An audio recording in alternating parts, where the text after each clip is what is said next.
Ustaz. Bismillahirrahmanirrahim. Assalamualaikum warahmatullahi wabarakatuh. Waalaikumsalam warahmatullahi wabarakatuh. Amin.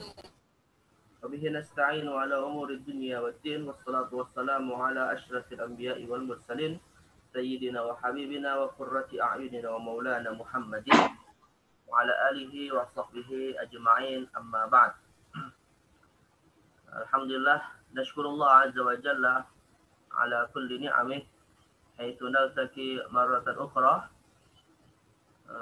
ma'a madah filologi wal yaum insyaallah sana'khudh al-mabadi' al-'ashrah li baqiyatil 'ulum asy-syar'iyyah wa bi khassah ma yata'allaqu bi 'ulumi al-lughah al-'arabiyyah. Insyaallah hari ini kita akan melanjutkan materi terkait dengan mata kuliah filologi ya, pengenalan atas ilmu-ilmu syariah. Dan insyaallah materi kita hari ini terkait dengan ilmu-ilmu yang berhubungan dengan bahasa Arab. Ya. Al-ulum allati tata'allaqu bil-lughah al-arabiyyah. Ya. Ilmu-ilmu yang terkait dengan bahasa Arab dan tentunya al-ulum allati tata'allaqu bil-arabiyyah ya bil-lughah al-arabiyyah katsirah ya. Ka ilmi nahwi was-sarf wa ilmi al-balaghah wa ilmi al-'arud ya wa kadzalika ilmi al-qafiyah ya. Hatta anna al-mu'jam huwa ماذا يعتبر من العلوم في اللغة العربية. ولكن اليوم فقط سنأخذ العلم الأساسي في قواعد اللغة العربية ألا وهو علم النحو. Hari ini kita akan mengambil al-mabadi' al-'ashrah terkait dengan ilmu yang paling penting di dalam kaidah bahasa Arab yaitu seputar ilmu nahwu. Seputar ilmu nahwu. Jadi ilmu nahwu huwa ilmun min ulumil lughah al-arabiyyah. Ya, jadi ilmu nahwu salah satu jenis ilmu dari varian-varian ilmu bahasa Arab. Wassalat PowerPoint ya akhwat. Wassalat Ustaz. Baik, sanata'arrafu ala al-mabadi' al-'ashrah li hadza al-ilm. Ya, seperti biasa kita akan mengenal 10 dasar ya, mengenal ilmu bahasa Arab khususnya terkait dengan ilmu nahwu. Nanti ada ilmu-ilmu bahasa Arab lainnya yang akan juga kita bahas seperti ilmu sharaf, ilmu balaghah ya. Tapi hari ini kita hanya akan bahas satu variannya dan ini yang paling utama yaitu ilmu nahwu. Baik, ma haddu atau ta'rif hadzal ilm? Ma haddu atau ta'rif hadzal ilm?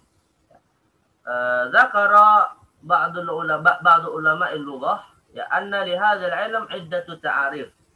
Jadi para ulama bahasa Arab menyebutkan ada beberapa definisi ya, yang sebenarnya definisinya ini ya pada dasarnya substansinya sama ya, tapi disebutkan dengan ungkapan yang berbeda di ibarat mukhtalifah. Fa min dzalika anna ilman nahwi huwa al-ilmu alladhi yadrusul jumlah.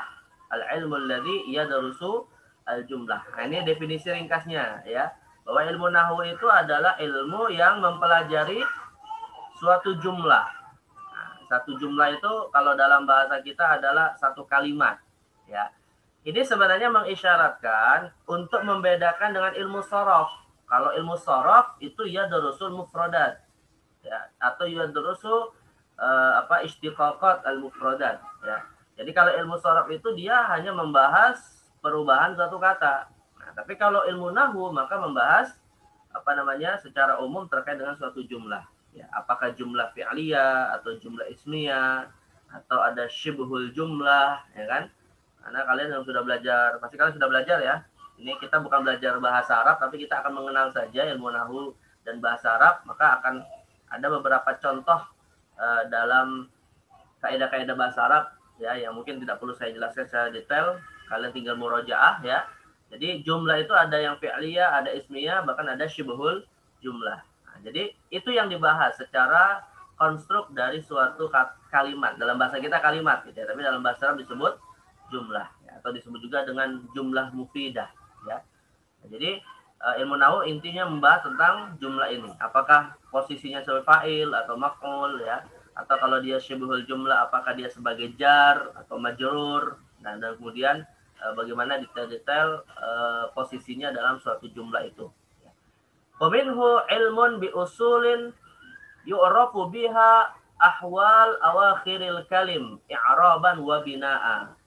Atau dia ilmu yang digunakan untuk mengetahui kondisi-kondisi ya akhir dari suatu kalim. Kalim jam'u kalimah. Ya. Kalim jam'u kalimah.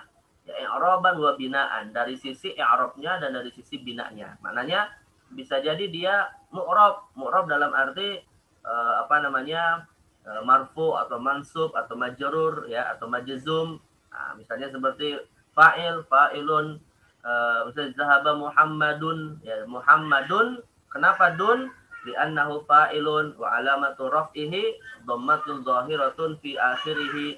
Nah, berarti dia posisinya fa'il ya, maka alamat fa'il itu tandanya apa? Ya, fa'il itu tandanya adalah karena dia marfu ya, atau karena dia karena fa'il maka dia merupakan isim yang marfu. Nah, isim marfu itu apa? Yang tandanya adalah berharokat dhammah ya, yang tandanya berharokat dhammah. Ya. Baik, tapi Muhammadun juga dikategorikan sebagai isim ya. Karena kenapa? Karena masuk ke dalamnya tanwin Muhammadun ya. Karena fi'il, kalau fi'il tidak ada tanwin, tapi kalau isim ada tanwin.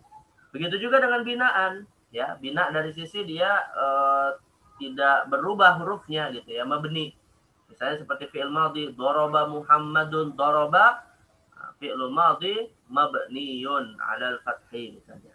Jadi intinya ilmu nahwu membahas secara khusus adalah ahwal ya, kondisi dari akhir suatu kalimat. Ya. Kalim jamak kalimat ya, kalimatun ya. Jadi kalimatun itu imma harfun wa imma fi'lun wa imma ismun ya, dan bagaimana posisi atau kondisi harokat akhirnya untuk mengetahui posisinya dalam suatu jumlah.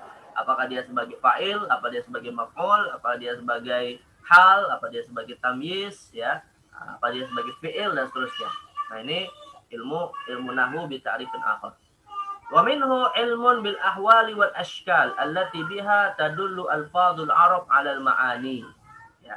Wal ahwal wad'ul alfaz fi tarkibiha lid dalalati 'ala al ma'ani al murakkabah. Atau dia merupakan ilmu ya terkait dengan kondisi-kondisi suatu lafaz yang memiliki makna ya, memiliki makna. Jadi memiliki makna itu ya tadi misalnya fi'lun, ismun. Kalau fi'lun berarti dia maknanya adalah kullu lafzin yadullu ala husuli amalin ya.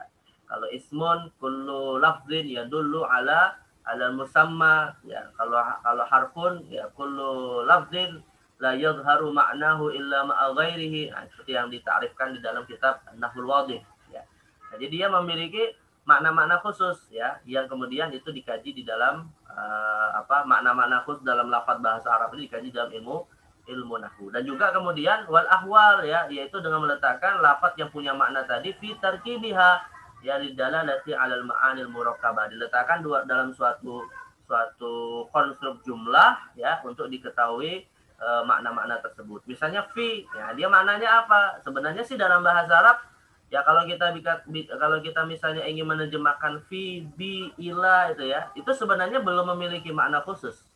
Ya, karena fi, bi, ila itu kan huruf ya. Atau dalam bahasa Arab adalah harfun. Harfun di sini bukan huruf hijaiyah, tapi harfun dalam arti dia merupakan suatu kalimat atau suatu kata yang memiliki makna. Tapi maknanya ini sebenarnya belum pasti. Ya, karena dia kepastian maknanya itu akan ditemukan ketika dia dikaitkan dengan kalimat yang lain. Ya, maka di dalam Al-Qur'an, hadis dan dalam penggunaan bahasa Arab, fi, bi, ila itu kadang maknanya bisa berbeda-beda. Summa, wa, ya bisa maknanya berbeda-beda, tergantung kepada wad'uhu fi tarkibil al-jumali ya. Jadi dia tergantung kepada posisinya dalam konstruk suatu jumlah ya. Nah, baru kita ketahui nanti fi itu maknanya di dalam misalnya. Atau ila maknanya ke misalnya ya, atau wa bisa maknanya dan, bisa maknanya lil aqab, bisa maknanya wa makna qasam ya. Nah, ini ilmu nahwu menjelaskan makna-makna tersebut ketika khususnya dalam suatu tarkib jumlah ya. Baik. Kemudian ilmu nahwu juga dipahami sebagai al-ilmu bil qawaidil lati yu'rafu biha ahkam awakhiril kalimatil arabiyyah fi hali tarkibiha min al-i'rabi wal bina'i wa ma yattabi'u dzalika. Ini definisi yang terakhir seakan mengkombinasikan semua definisi yang tadi kita sebutkan ya. Kemudian yu'rafu biha ahkam awakhiril kalimatil arabiyyah. Ini definisi yang kedua. Kemudian fi hali tarkibiha ya, definisi yang ketiga ya. Minal i'rab wa bina wa ma yastabiqu dzalika. Intinya nahwu membahas tentang suatu jumlah ya dan posisinya dalam suatu konstruk jumlah yang dia nanti bersentuhan atau bersinggungan dengan ilmu yang lain kalau bicara tentang persatuan katanya. Baik, ini haddu ilmin nahwi. Ya, haddu ilmin nahwi ma alfadhi mukhtalifah walakin li ma'nan muttahid. Baik, thumma ma mawdu'uhu?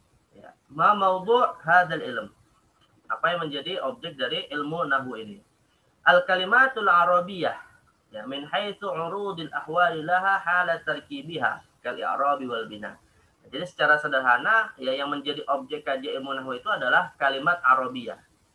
Nah, ini kalian harus pahami ya, yang dimaksud kalimat di sini bukan kalimat dalam satu jumlah maksudnya ya. Al-kalimat itu maksudnya adalah jam'u kalimah. Wal kalimah hiya lafdhu. Ya, apakah dia fi'lun atau ismun atau harfun ya. Kalamuna lafzun mufidun kastakim ismun wa fi'lun thumma harfunil kalim. Nah, itu dikatakan oleh siapa? Imam Ibnu Malik ya fi Alfiyatihi. Jadi kalimat Arabiyyah itu ya kalimat atau suatu kata yang memiliki makna dalam bahasa Arab itu ada tiga ya, fi'lun, wasmun, wa harfun ya. Ketika dia nanti dimasukkan dalam suatu jumlah halat tarkibiha dan juga dari sisi i'rab dan binanya, yaitu di akhir posisi di akhir atau posisi harokat di akhirnya yang menunjukkan kepada dia sebagai mu'rab atau sebagai mabni. Ai anna nahwa yabhasu fi ahwali awakhir al-kalimat al-arabiyyah fil jumlah wa laysa fi hal al-ifrad alladhi yahtassu bihi ilmu sarf. Nah, ini tampak jelas ya perbedaan ilmu nahwu dan ilmu sarf. Jadi ilmu nahwu itu membahas tentang kondisi dari kalimat-kalimat tadi, fi'lun, ismun, dan harfun tadi dalam suatu jumlah.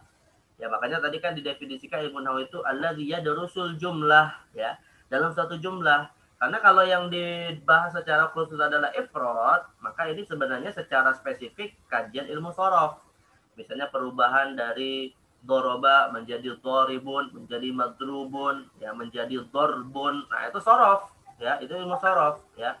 Tapi kalau secara khusus misalnya doroba Muhammadun Zaidan misalnya. Nah ini maka posisi kenapa doroba, kenapa Muhammadun, kenapa tidak Muhammadan atau Muhammadin atau Muhammadun, ya Zaidan, kenapa tidak Zaidin dan seterusnya, maka itu masuk dalam pembahasan ilmu nahwu. Tapi perubahan doroba ya menjadi istiqaq atau derivasi yang lain, maka ini pembahasannya adalah ilmu sorof yang nanti akan kita pelajari juga mabadi'nya insyaallah fil liqa'il qadim. Baik, hadza mawdu' ilmi an-nahwi. Tsumma ma samratu ta'allum hadzal ilm? Apa faedah kita belajar ilmu ini? Ahammuha fahmul kitabi wa sunnah. Ya, kalau kita kaitkan ilmu nahwu ini sebagai ilmu alat ya min ilmil wasail ya allati alladhi yahdufu ila ma'rifati wa fahmil kitabi wa sunnah allatani nazalata bil lughah al-arabiyyah ya alladani nazala bil lughah al-arabiyyah, yaitu terhadap fungsinya terhadap dua sumber dalam ajar Islam ya yang diturunkan berbahasa Arab, maka ilmu nahwu berfungsi untuk thariqah atau alah ya fi fahmil kitab wa sunnah fahman sahihan. Ya, jadi dia salah satu alat untuk bisa memahami Al-Qur'an dan Sunnah dengan pemahaman yang benar ya. Nah, itu ahamuha ya. Tapi secara umum karena bahasa Arab itu hakikatnya adalah bahasa yang digunakan oleh manusia dalam berkomunikasi ya, tentunya bukan hanya umat Islam saja yang menggunakannya, maka secara umum juga ilmu nahwu ini adalah ya manfaatnya bukan hanya dalam konteks beragama ya, bukan hanya dalam konteks memahami Al-Qur'an dan Sunnah, walaupun itu yang paling utama bagi seorang muslim ya. Tapi wa qad qila inna min thimari ta'allumin nahwi saunul lisani an khafa'in nutqi. Ya. Jadi mempelajari ilmu nahwu ini, ini bagus nih kata-katanya ya. Jadi mempelajari ilmu nahwu ada 4 manfaat ya. saunul lisani an khata'in nutqi wal bananu an khata'il khatti wal jinanu an khata'il fahmi wal arkanu an khata'il amali. Nah, ini bagus sekali nih ungkapannya ini. Jadi belajar ilmu nahwu itu adalah berfungsi untuk menjaga lisan dari kesalahan pengucapan, menjaga tangan dari kesalahan penulisan, menjaga akal dari kesalahan pemahaman, dan menjaga fisik atau anggota tubuh dari kesalahan beramal. Nah, ini ya khususnya dalam konteks juga kita kaitkan dengan agama. Jadi kesalahan pengucapan jelas ya, penulisan jelas, tapi juga bisa agar menjaga dari kesalahan pemahaman atas suatu teks, ada kemudian juga untuk menjaga kesalahan dalam mengamalkan suatu teks, pemahaman dan mengamalkan suatu teks. Makanya dalam ilmu bahasa Arab itu ya akhwat, ada berapa maharat? Kalian tahu nggak? Maharat di ta'limil lughal arabiyyah ada berapa? Keterampilan dalam berbahasa itu ada berapa? Khususnya bahasa Arab. Maharat fi ta'limil lughal arabiyyah. Ada berapa maharat? Ya akhwat. Arba. Hah? Al-maharatul? Ada 4 Ustaz. Arba. Naam. Uzkurha. Uzkuriha. Apa saja? Ini pelajar idat kalian ini. Yang pernah idat. Hah? Uzkur. Hadhil arba. Masih ingat nggak? Kalau saya sebutkan satu, masih insya Allah ingat yang lain. Yang pertama adalah fahmul masmu'. Yang kedua, fahmul makro. Yang ketiga, al-kitabah. Dan yang keempat apa? Satu lagi?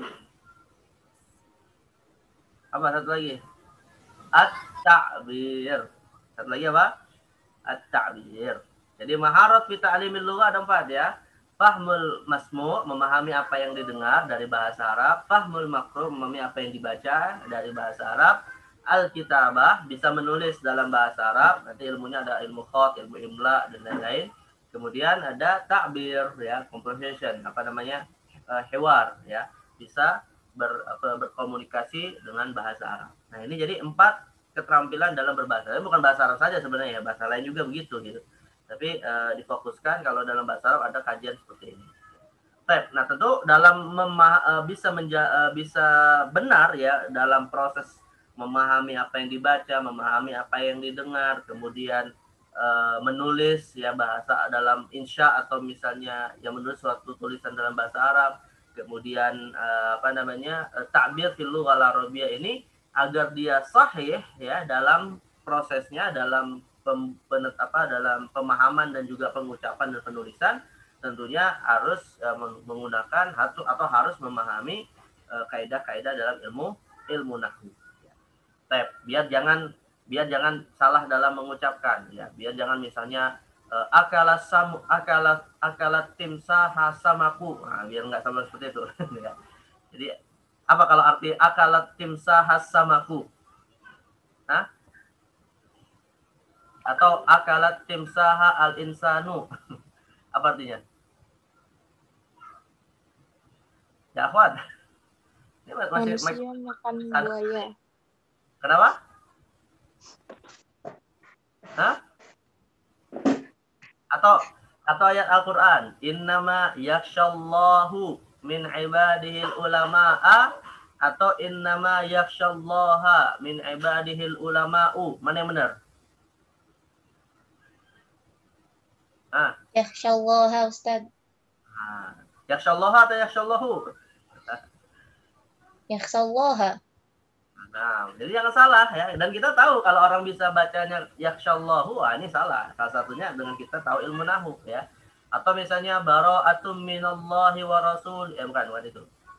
Innallaha bari'um minal musyrikina wa rasulihi atau wa rasuluhu. Innallaha bari'um minal musyrikina wa rasulihi atau wa rasuluhu. Rasuluh. Ya, yang hafal ayatnya insya Allah aman. Tapi kalau nggak hafal ayatnya, yang benar rasuluhu atau rasulihi? Kenapa rasuluhu? Kenapa rasuluhu? Kenapa tidak rasulihi? Kan waw ataf minal musyrikina min ya wa rasulihi atau rasuluhu. Waw di sini waw atafnya kemana? Waw atafnya kepada musyrikin atau waw atafnya kepada Allah? Allah. Sahih? Sahih. Nah, jadi sekali lagi belajar ilmu nahwu itu pada poin utamanya adalah agar tidak keliru dalam kita memahami dan bahkan kemudian membaca teks-teks bahasa Arab yang awakhirul kalimah itu menunjukkan kepada suatu tanda makna tertentu. Ya. Nah, jadi ini manfaat dari ilmu belajar bahasa Arab. Saunul lisani an khata'il nutqi wal banani an khata'il khatti wal jinani an khata'il fahmi wal arkani an khata'il amali. Nah, ifat ya. 4 manfaat dari belajar ilmu nahwu ini. Kemudian nisbah ya, nisbatuhu ila ila baqiyatil ulum al-ukhra, khassah fi al-ulum asy-syar'iyyah. Nisbatuhu li baqiyatil funun at-tabayun wat takhaluf ay laisa mutadakhilan ma'a baqiyatil funun. Ya jelas ya, ini sederhananya sebenarnya semua ilmu juga begitu ya. Jadi nisbahnya kepada ilmu yang lain tentunya adalah ilmu nahwu punya karakter tersendiri, punya tujuannya tersendiri, punya kaedahnya tersendiri, punya pembahasannya tersendiri yang itu tidak sama dengan pembahasan ilmu-ilmu yang lain. Tapi kalau kita kaitkan dengan ilmu syariah, sebenarnya saya tanya dulu nih, ilmu nahwu itu termasuk ilmu syariah bukan? Ya, akhwat. Ilmu nahwu termasuk ilmu syariah tidak? Ya, akhwat. Bukan. Bukan, Ustaz.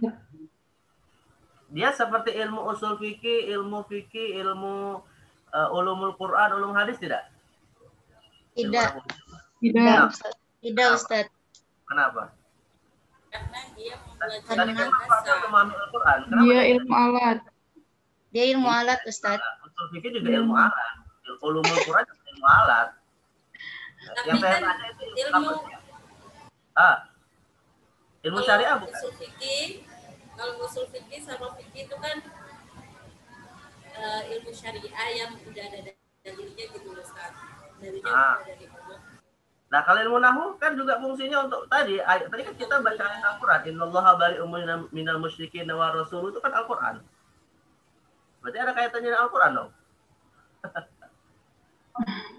Ayo, yang benar gimana? Dia ilmu syariah atau bukan? Cuma aja sebagai Nah, taib. Jadi bisa dikatakan begini, secara hakiki ya, ilmu nahwu itu bukan ilmu syariah secara hakiki. Karena ilmu lughah itu ya kabaqiyati ulumil lughah gitu ya. Jadi ini tidak dari sisi dia sebagai bahasa, dari sisi dia sebagai kaidah dalam memahami suatu bahasa, dia hakikatnya bukan ilmu syar'i.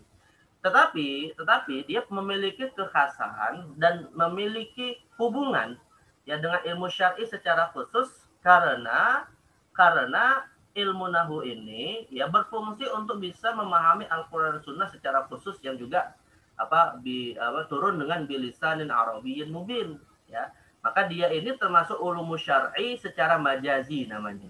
Ya. Jadi dia ini termasuk ilmu syariat secara majazi atau tajawuzan ya.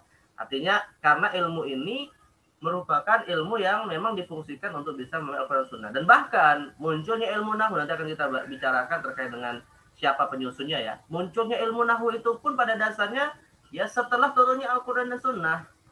Gitu ya. Dan bahkan Al-Qur'an dan Sunnah merupakan sumber dalam penyusunan kaidah-kaidah dalam ilmu nahwu. Nah, jadi kalau misalnya hari ini nih ada non muslim belajar bahasa Arab, mau nggak mau dia akan bisa atau mau nggak mau dia pasti akan merujuk kepada Al-Quran, akan merujuk kepada sunnah Nabi SAW. Meskipun dia bukan non-muslim, meskipun dia non-muslim. Nah, jadi ini dari sisi bahwa secara majazi ya bahwa itu adalah cara untuk memahami Al-Quran, maka dia bisa dikatakan ilmu syar'i. Tapi secara hakiki tidak. Analoginya ya akhwat, analoginya seperti hukum mubah. Ya. Kalau kita belajar usul fikih, hukum mubah itu termasuk hukum taklifi atau hukum wad'i. Ya, akhwat. Mubah itu hukum taklifi atau hukum wad'i? Hah? Kan belajar usul fikih kan? Kemarin sudah kita bahas. Dia mubah itu hukum taklifi atau hukum wad'i?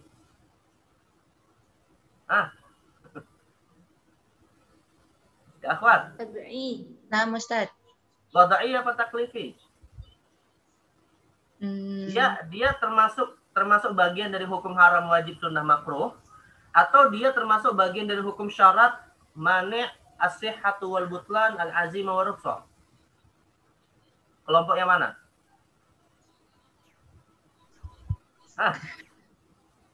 Dia kelompok haram, sunnah, wajib, atau kelompok syarat, sabab, mani'? Kelompok yang mana? Haram, syarat mana ya? Kalau dalam usul fikih dia kok haram, syarat, mani' malah digabung. Nih lagi. Hukum taklifi itu kan wajib, haram, sunnah, yang ada nilai pahala dosa di situ. Sedangkan kalau hukum wadai ya seperti rukun, syarat, sabab, nah itu hukum wadai namanya. Nah, mubah itu di mana posisinya? Wad'i. Termasuk sabab, termasuk syarat, termasuk mani, termasuk Taklifi Ustaz. atau taklifi. Yang pertama, Ustaz. Taklifi Ustaz. Kalau dalam kajian usul fikih, hukum mubah termasuk taklifi. Ya bagian dari hukum haram, wajib, makruh, dan sunnah. Tapi para ulama usul fikih itu berbeda pendapat. Ya dia walaupun ada yang memasukkan sebagai bagian dari hukum taklifi. Pertanyaan begini, emang dalam mubah ada taklif? Kalau kita mengamalkan yang wajib, berarti kan ada taklif ya. Ada beban untuk kita melakukannya. Kalau kita meninggalkan yang haram, ada taklif untuk kita meninggalkannya. Tapi kalau mubah, ada nggak taklifnya? Mubah itu kan nggak meninggalkan kan? Ada nggak taklifnya? Enggak, Ustaz. Enggak ada Ustaz. Makanya kalau kalian nanti kaji lagi dalam ilmu usul fikih, ya para ulama usul itu mengatakan hukum mubah itu secara hakiki bukan hukum taklifi, secara hakiki. Karena nggak ada taklif, aslan. Ya, tapi dia termasuk hukum taklifi secara majazi atau tajawuzan. Ya, dia dimasukkan itu sebagai bagian dari hukum taklifi tajawuzan. Ya, karena sudah masyhur di lisan para usuliyun bahwa hukum mubah bagian dari hukum taklifi. Nah, jadi mirip seperti nahwu lah gitu. Jadi nahwu itu hakikinya bukan ilmu syariah. Ya, tetapi dia karena sudah masyhur difungsikan untuk memahami Al-Qur'an Sunnah, maka Al-Qur'an Sunnah menjadi sumber ya untuk kita atau untuk para ulama menciptakan kaidah-kaidah dalam ilmu nahwu, maka dia dikategorikan tajawuzan termasuk ilmu syariah. Tapi hakikatnya bukan ilmu syar'i. Nah, ini saya kasih analogi seperti hukum mubah. Nanti kalian kaji lagi lah ilmu usul fikih terkait dengan status hukum mubah di dalam konstruksi usul fikih. Baik. Ya, ini nisbatul ilmi nahwi. Ya. Kemudian fadluhu. Ya, ma fadlu hadzal ilm ya an baqiyatil ulum. Huwa di'amatul arabiyyah wa qanunuhal a'la. Jadi dikatakan keutamaan ilmu nahwu ini adalah karena dia di'amatul arabiyyah wa qanunuhal a'la. Jadi dia ini sebagai penopang dari bahasa Arab dan bahkan menjadi qanunuhal a'la ya sebagai qanun ya atau aturan paling tinggi di dalam kebenaran dalam pengucapan bahasa Arab ya. Maka disebutkan oleh atau diriwayatkan dari beberapa salafus salih kita ya tentang keutamaan belajar ilmu nahwu ini. Ruwiya an Umar bin Al-Khattab, ta'allamul lahan wal fara'id fa innahu min dinikum. Nah, kata Umar bin Khattab, belajarlah al-lahan, lalu itu ilmu bahasa Arab ya, dan belajarlah ilmu fara'id karena itu termasuk bagian dari agama kita. Wa min kalami al-Imam Malik ibn Anas, al-i'rabu huliyil lisan, fala tamna'u alsinatakum huliyaha. Ya, jadi i'rab maksudnya nahwu di sini ya, fa'il itu dhamma, kemudian majrur itu kasrah dan seterusnya. Kata Imam Malik bin Anas, itu adalah huliyul lisan, perhiasan lisan. Ya, jadi i'rab itu perhiasan lisan. Maka janganlah kata beliau tamna'u alsinatikum huliyaha. Janganlah menghilangkan unsur perhiasan itu dalam lisan dalam ucapan berbahasa. Ya, wa qala Sya'bi an-nahwu kal milhi lit-ta'am. Wah, ini analoginya cukup menarik ini. Nahwu itu seperti garam dalam campuran makanan. Ya, kalau nggak ada nggak sedap. Ya. Nah, itu nahwu. Kemudian wa dzakara Suyuti anna nahwa yuqtadahu faqiduhu bi kasratiz zalal wa la yasluhu al-hadits lil-lahan.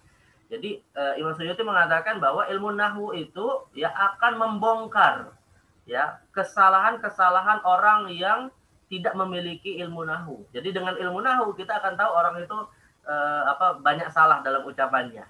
Kalau kita nggak tahu nahu ya kita sama-sama salah gitu ya. Tapi kalau kita tahu nahu lalu kita mendengar orang Arab misalnya ataupun orang yang berlisan Arab kemudian berucap lalu banyak salah penggunaan i'rabnya, nah ini kita akan mengetahui faqiduhu bi kasratiz zalal. Ya, orang yang tidak menguasai ini akan banyak jatuh kepada kekeliruan. Wala yasluh, maka Imam Suyuti mengatakan wala yasluh al hadis lillahan. Maka tidaklah pantas seseorang yang menjadi ahli dalam ilmu hadis kalau dia atau wala yasluh al hadis atau misalnya maksudnya juga hadis di sini adalah tidaklah pantas seseorang berbicara kalau dia sering keliru di dalam mengucapkannya atau meriwayatkan hadis ya, bisa maknanya meriwayatkan hadis karena meriwayatkan hadis itu juga kan bisa dengan makna dan makna harus sesuai dengan kaidah-kaidah bahasa Arab. Jadi tidaklah pantas kalau dia lillahan ya, sering keliru di dalam penggunaannya. Wa qala al-Jahid ya, ini sebenarnya seorang ulama Mu'tazilah tapi ahli dalam ilmu bahasa. Beliau berkata, kana Ayyub as-Sikhtiyani yaqulu ta'allamun nahwa fa innahu jamalun lil wadi' wa tarakahu hajnatan lisyarif. Nah, kata seorang seorang Zahid al-Kabir Ayyub as-Sikhtiyani, beliau mengatakan belajarlah ilmu nahwu karena itu akan menjadi perhiasan bagi orang yang posisinya rendah dalam strata sosial masyarakat. Artinya orang yang rendah secara ekonomi tapi dia ilmu bahasanya bagus gitu ya, akan menaikkan kemuliaannya. Tetapi watarakahu hajnatan lisyarif, dan meninggalkannya akan menjadikan orang yang mulia itu menjadi rendah. Jadi bahasa juga mempengaruhi kedudukan seseorang di dalam masyarakatnya. Wa qala ba'dhum syi'ran ya, kemudian ada seorang yang mengucapkan dalam bentuk syair, an-nahwu zainun lil fata yukrimuhu haitsu ata man lam ya'rif an-nahwa fa haqquhu an yaskuta. Nah, bahwa nahwu itu perhiasan bagi seseorang yang dia akan dimuliakan setiap kali dia mendatangi orang lain atau mendatangi tempat-tempat tertentu, dia akan mulia dengan bahasa lisannya melalui ilmu nahwu. Tapi barang siapa yang tidak bisa atau tidak mengetahui ilmu nahwu, fa haqquhu an yaskuta. Lebih baik dia diam saja, hanya tidak bisa diterima ucapannya. Jadi ini fadilah dari belajar ilmu nahwu. Baik, kemudian al-wadi, man wadi hadza al-ilm, siapa yang menyusun ilmu ini? Nah, kebanyakan para ahli mengatakan bahwa yang menyusun ilmu ini adalah Abul Aswad ad-Du'ali Zalim ibn Amr al-Kufi ad-Dar al-Basri al-Mansha. Nah, jadi yang menyusunnya itu adalah Abul Aswad ad-Du'ali. Ya, masyhur namanya Abul Aswad ad-Du'ali. Nama aslinya Zalim ibn Amr. Namanya Zalim ibn Amr al-Kufi ad-Dar. Ya, dia tinggalnya di atau asalnya dari Kufah tapi al-Basri al-Mansha. Tapi nanti kemudian tumbuhnya di Basrah. Nah, kapan dia menulis ilmu atau menyusun ilmu nahwu ini? Bi amri Amiril Mukminin Ali bin Abi Thalib radhiyallahu anhu ala arjahi ma qila fi hadza. Ya, berdasarkan perintah dari khalifah yang keempat dari Khulafa ar-Rasyidin, yaitu Amirul Mukminin Ali bin Abi Thalib, ya, menurut pendapat yang paling kuat. Wa huwa maslakun kathrul kalamu fihi wa hadza mukhtasaruh. Inilah pendapat yang secara ringkas masyhur ya di kalangan para ahli bahasa, yang menciptakannya adalah Abul Aswad ad-Du'ali atas dasar perintah dari Khalifah Ali bin Abi Thalib radhiyallahu anhu. Baik, kemudian ism namanya apa? Ya, namanya yang masyhur adalah ilmu nahwu, ya. Min itlaqil masdar wa iradati ismil maf'ul yakni al-manhuwa ay al-maqsud. Jadi ini secara balaghah ilmu nahwu ini sebenarnya kan masdar, tapi yang dimaksudkan sebenarnya adalah maf'ulnya, yaitu al-manhu. Jadi sebenarnya ilmu ini namanya itu ilmul manhu, yaitu ilmul maksud. Ya, artinya ilmul maksud. Ilmul manhu itu artinya ilmul maksud. Artinya ilmu ini dimaksudkan untuk ya agar penggunaan bahasa Arabnya benar. Tapi kemudian masyhur ya secara itlaq itu yang digunakan malah masdarnya nahwu. Jadi sebenarnya ilmul manhu, tapi kemudian yang digunakan malah kata masdarnya yaitu nahwu. Maka masyhur namanya ilmu nahwi. Ya, summa bi ghalabatil istimal utliqa 'ala nahwil khas. Maka kemudian karena sering digunakan, jadilah suatu ilmu tersendiri yang hari ini kita kenal dengan nama ilmu nahwu. Wa illa faqulu ilmin manhuwun yakni maksudun. Ya, kalau misalnya kita masih kembalikan kepada aspek bahasa, ya pada dasarnya setiap ilmu itu ya manhu namanya. Ilmu fikih itu manhu, ilmu tafsir manhu, ilmu akidah manhu, ya karena dia maknanya maksudun fi ta'allum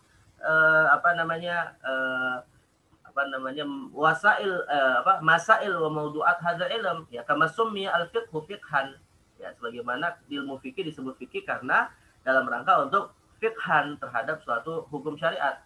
Ya, waqila inna sababa tasmiyatihi bidzalika anna Ali bin Abi Thalib radhiyallahu anhu lamma amara Abul Aswad ad-Du'ali an yada'ahu wa 'allamahu al-ism wal fi'l wal harf wa syai'an min al-a'rab qala lahu unhu hadan nahwa.